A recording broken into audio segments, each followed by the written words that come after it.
आज का सबसे बड़ा न्यूज पॉइंट है विदेशी छात्रों के बारे में अमेरिकी सरकार की नई पॉलिसी।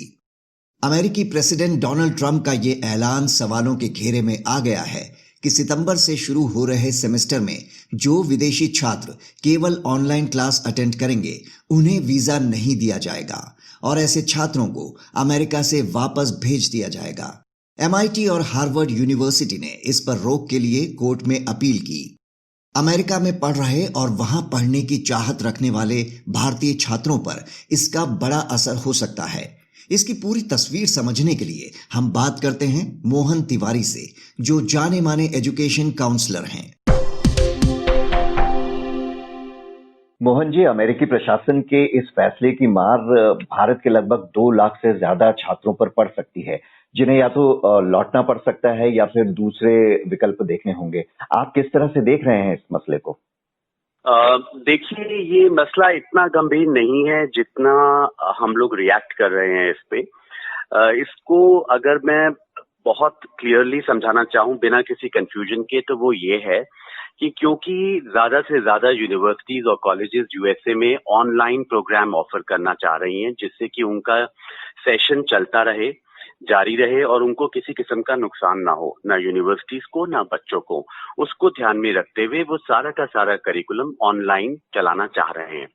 तो जो immigration and customs enforcement department है यूएसए का, जिन्होंने ये नोटिस जारी किया है, उनका ये कहना है कि जो भी यूनिवर्सिटीज पूरा प्रोग्राम फुल्ली ऑनलाइन चलाएंगी, वो स्टूडेंट्स जहां पर ये कॉलेजेस और यूनिवर्सिटीज में एडमिशन ले चुके हैं, वो अपने ही देश में अपने ही घर बैठकर ये प्रोग्राम कर सकते हैं।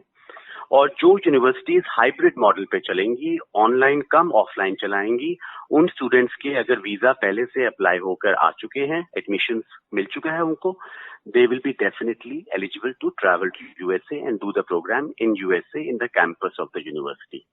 जी, मेरा ये कहना था, आपने कहा कि ये टेम्पररी है, इसको हम इस तरह से रिएक्ट नहीं करें, तो आपको लगता है कि ये फैसला लंबा नहीं टिक पाएगा? ये प्रेसिडेंट ट्रंप का सियासी दांव भी हो सकता है आने वाले चुनाव को देखते हुए? जी बिल्कुल, ये बहुत बड़ा मकसद जो मैं देख पा रहा हूँ, ये मेरा अपना जो है एक विचार है, सोच है कि ये चाइनीज स्टूडेंट्स को रोकने के लिए जो है एक स्टेप उठाया गया है, क्योंकि चाइना के बहुत सारे स्टूडेंट्स यूएसए में जाते हैं।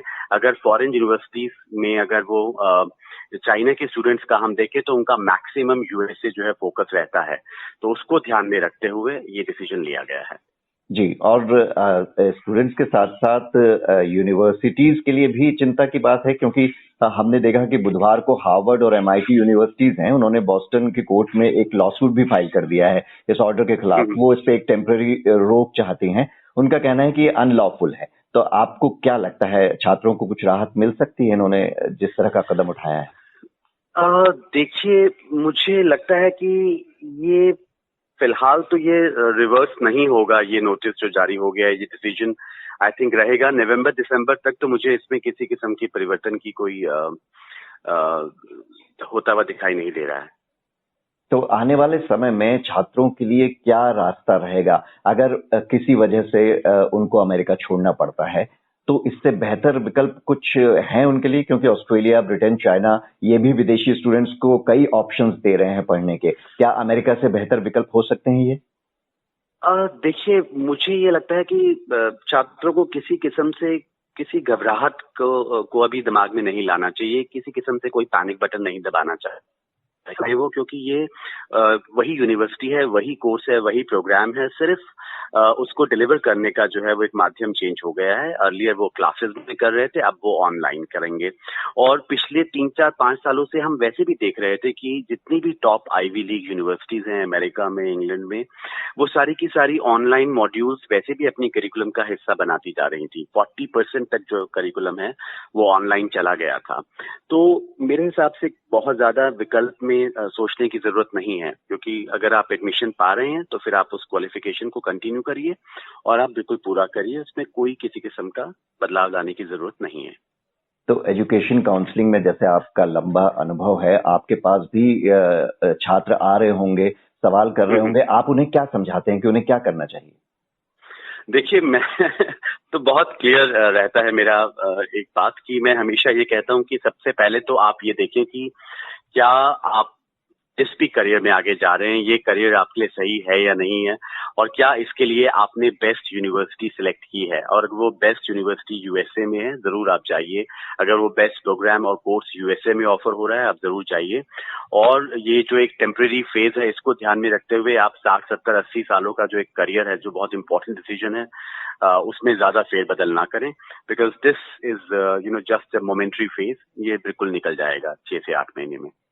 जी, हम जिस तरह से देखते हैं कि बहुत सारे जो स्टूडेंट्स हैं वो पढ़ने के लिए जाते हैं, उसके साथ साथ उनका एक अरमान ये भी रहता है कि वहीं पर वो जॉब भी करेंगे। तो ऐसे में जी। आपको लगता है कि अभी आगे रास्ता कठिन हो सकता है इन छात्रों के लिए?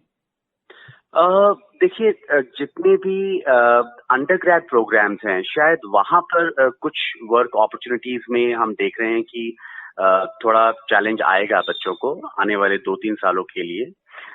लेकिन जितने भी पोस्ट ग्रेड या डॉक्टरेट या फेलोशिप्स या रिसर्च प्रोग्राम्स में अगर बच्चे जा रहे हैं, तो वहां पर किसी किस्म का चैलेंज या ज्यादा उनको जो है वो प्रॉब्लम्स फेस नहीं करनी पड़ेंगी। वो अपॉर्चुनिटीज उनके लिए अवेलेबल होंगी, और फर्क सिर्फ इतना है कि उन अपॉर्चुनिटीज पे काम करने का जो तरीका है वो बदल जाएगा।